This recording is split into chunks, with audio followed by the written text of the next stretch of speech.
The Zodiac Killer Project. Let's read the wee blurb here. So this again was part of the out of competition strand. When plans to make his own true crime film fall through at the last minute, Charlie Shackleton turns the camera back on himself to examine the tropes, seductions and shock tactics of a problematic yet extremely popular genre. Countless films have been made about the Zodiac Killer, but Shackleton's meta-documentary doubles as a critical tribute to true crime, shining a light on the manipulative, morally dubious, and often plain ridiculous ways in which these films play with our paranoia and voyeurism.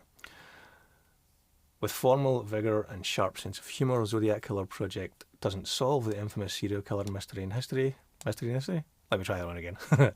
With formal vigour and a sharp sense of humour, Zodiac Killer Project doesn't solve the most infamous serial killer mystery in history, but invites us to enjoy true crime with our eyes wide open. I really, really enjoyed this one. It's, from my memory, it's the first documentary about a failed documentary. There's been quite a good few documentaries made about failed movies. Terry Gilliam's Don Quixote movie is the first one that springs to mind. I'm sure there's been others, but this is the first one where I can think of where it's a documentary about the failed making of a documentary. It's essentially Charlie sitting in a recording booth describing how his movie would have looked. So it's kind of like you're watching the director's commentary track to a movie that never actually got made.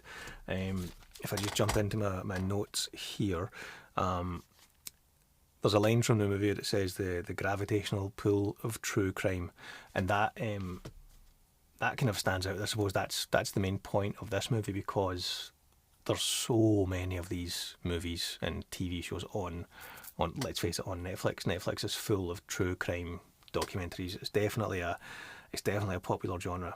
It's not actually a genre that I'm massively fond of. I've watched a few of them, but I don't hoover up every single true crime documentary that's out there. But I have watched a few. It's a really clever deconstruction of the modern true crime documentary. It even goes as far as to criticise some of the recent fictionalised versions of them, the Jeffrey Dahmer one, for example.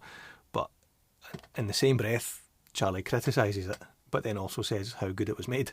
And he's got a point, because I think a lot of the backlash for that Jeffrey Dahmer series on Netflix was, it spends 7 episodes showing you in gory detail what he did, but then in the 8th episode it kind of like says you shouldn't glamorise it, you shouldn't even be watching it. But then you're like, well, you just made this documentary, you just made this series, and a good series it was.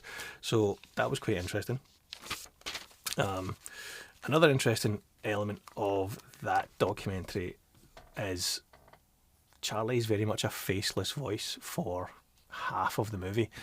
You don't see him until halfway through, and then when you do finally see him, it's quite sparingly used. So editorially, wise, it's quite an interesting technique, because he's obviously got a lot to say about this, because he spent, months or years of his life trying to get this documentary made, and then it never got made.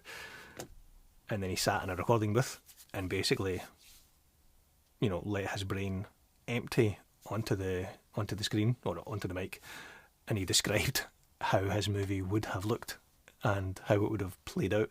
So again, a very clever meta deconstruction of modern day true crime documentaries. I did have a sit down interview with Charlie that I'll be editing and uploading within the next week or so I'll put that in the description below as well. So on that note, was there a specific moment in time where the light bulb switched on and you thought, oh, I could pivot and do this instead? Or was it more of a gradual thing over a longer period of time? Yeah, pretty gradual. I mean, obviously, like anyone who works in film, especially documentary, I'd had projects fall through before and always had that little kind of grieving period where I would just sort of sit there and mope about and think, oh, I wish I could still be doing this. And, you know, often in the past, I've been able to take some little element of a failed project and use it in a new project or whatever. But with this, I really found that I couldn't let it go. I couldn't just sort of leave it in the past. And I found myself, even just like socially with friends, describing at great length these sequences that I'd imagined for this film that could now never be made. And after enough rounds of that, after boring people to death enough in the pub, I started to think like maybe that is itself a subject for film. And so long before I even imagined it as sort of like a critique of the true crime genre or anything like that, the idea was just like, what would it be to make a film about an unrealizable film, about a creative dream that can never be fulfilled? It's, again, this one's about 90 minutes. In fact, it says it there, hour and 35 minutes. It's a good length. It doesn't feel too long.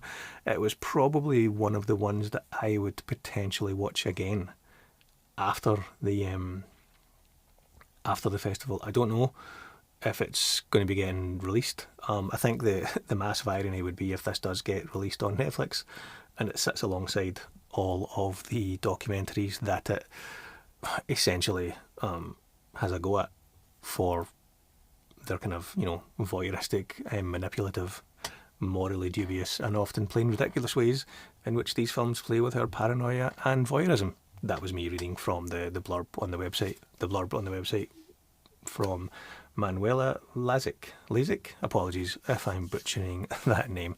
But yeah, that was the Zodiac Killer Project, directed by Charlie Shackleton.